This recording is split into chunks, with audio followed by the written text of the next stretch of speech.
for popping on with us today. I know you must be super busy at the moment preparing for MGP. So how's the progress going so far?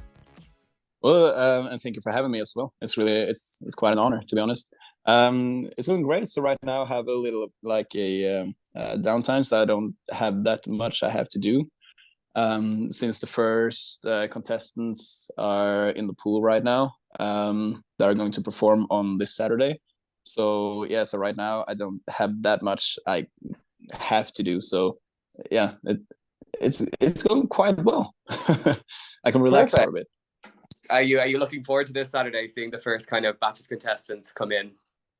Well, the issue with this Saturday is that I have a concert, so I'm not going to be able to watch the first participants, unfortunately. But I think I'm gonna watch it later on instead and see how everything went and how the performances was and yeah, everything. Perfect. All Yeah. right. So for yourself, then, how did your journey into music and working in music professionally begin? All right. So I started when I was very young. My older brother introduced me to pop punk music when I was around maybe like 5 or 6. I think it was The Offsprings. He had a CD which he played on max volume, and I loved it. And then he had a guitar where he showed me a riff from, I think it was Rage Against the Machine. He taught me how to play it, and after that, I fell in love with the guitar. Started learning chords and like mixing chords together, all by myself. So like sort of like writing songs from when I was like 10. I didn't write any lyrics, but yeah, the whole concept of making something from scratch is something that I fell in love with quite early on. And then from there, I just played the guitar, practiced from yeah maybe like 10 years old till I was like 13 or 14, and then I got introduced to FL Studio, so I started producing music instead.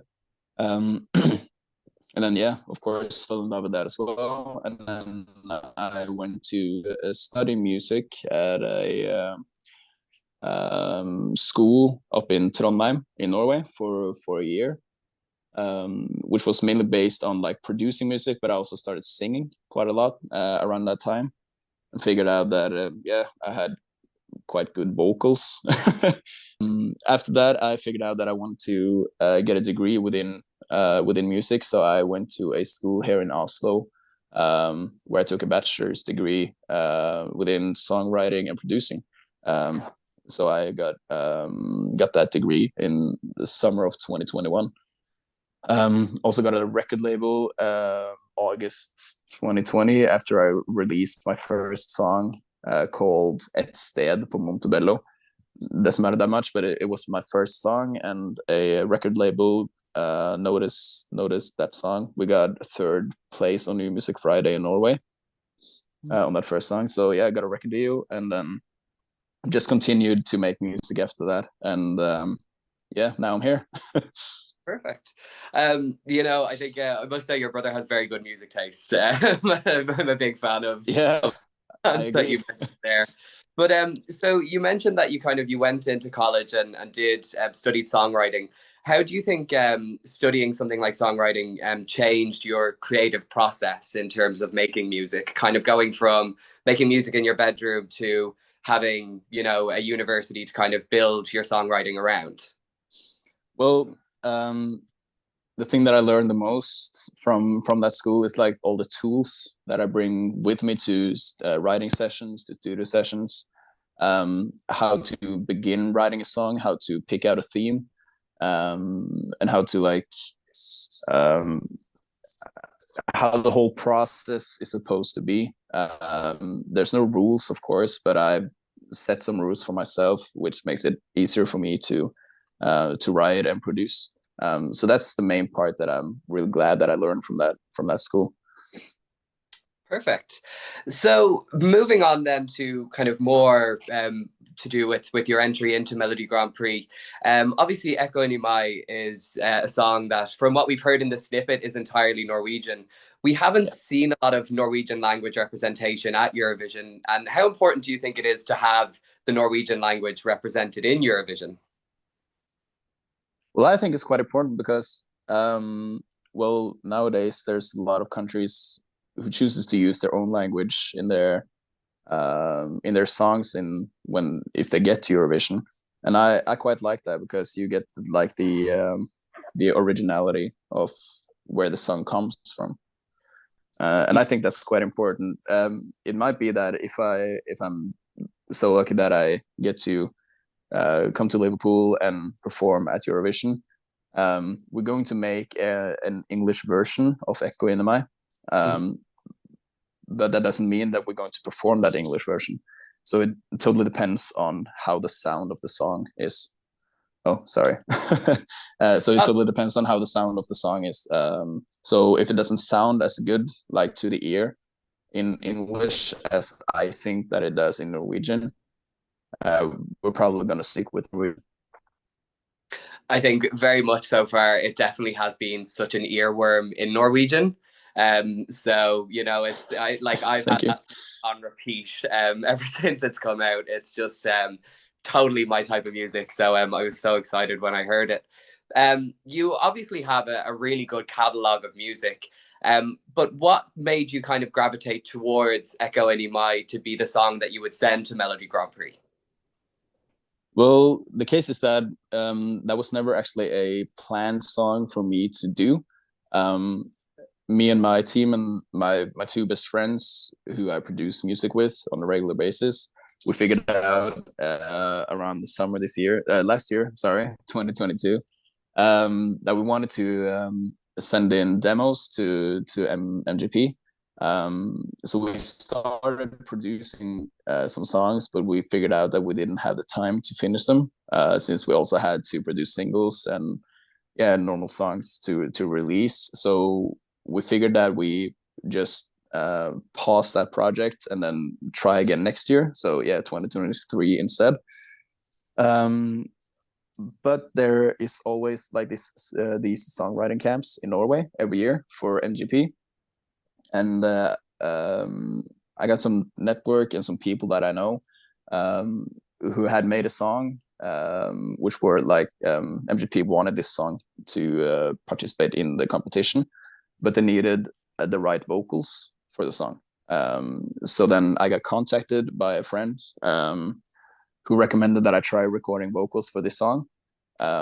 So I tried it, and the same day when I got home after recording the song, the chief of MGP in Norway, Stig Karlsen, he called me and was like, "Yeah, I think we should do this." It all just went very quickly then from recording to knowing you were in MGP. I was like, I think it was like 3 or 4 days from when I got the text of you should try recording this song to until I was participating in MGP. Wow, it must have been a wild few days. Yeah, it was pretty crazy for me, to be honest. So you've kind of mentioned a little bit about you've seen a couple of Eurovision kind of entries with their own languages and stuff. Is there any Eurovision artist or any Eurovision entry that really stands out for you as kind of a favorite, something you'd have on your playlists from any year, any country? Well, that definitely has to be Måneskin from Italy in 2021. Very.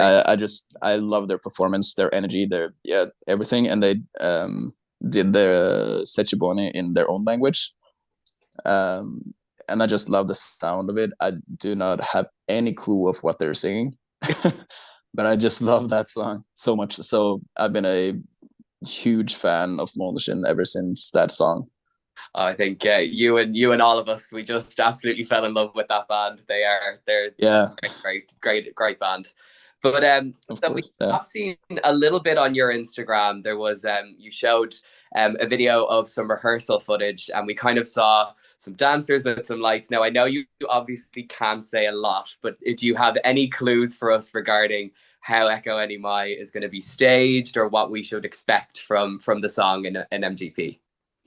Well, one thing that I can say is that the choreography is just freaking awesome. The dancers are really talented, and we work great as a team as well. So our dynamics within like me and the dancers are really great. My costume is also something that I just love. I can't say that much about the costume as well. That will probably be revealed within the middle of next week, because we have been starting planning a music video as well for Echo Inema. Oh, awesome. I'm very much looking forward to that. Yeah, me too. So finally then, kind of what is your message to your fans that are really hoping to see you in Liverpool, you know, in May? Well, it's been overwhelming to see how many people has been sending me messages about wanting to see me in Liverpool. And I never thought that this many people actually would love this song as the way they do.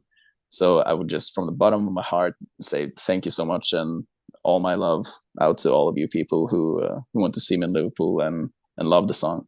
So thank you so much. That is a really awesome way to wrap it up. And look, we all at Phoenix really hope to see you at Liverpool as well. You know, maybe we can do a face-to-face interview in May. We'll get some more. That would be awesome. That would be awesome. But yeah, look, thank you so much for coming on, Jone. And look, best of luck in MGP. The song definitely is a testament to just how good your music is. So look, all we can say is best of luck, and hopefully we see you in May. That really means a lot. And thank you so much for having me on as well.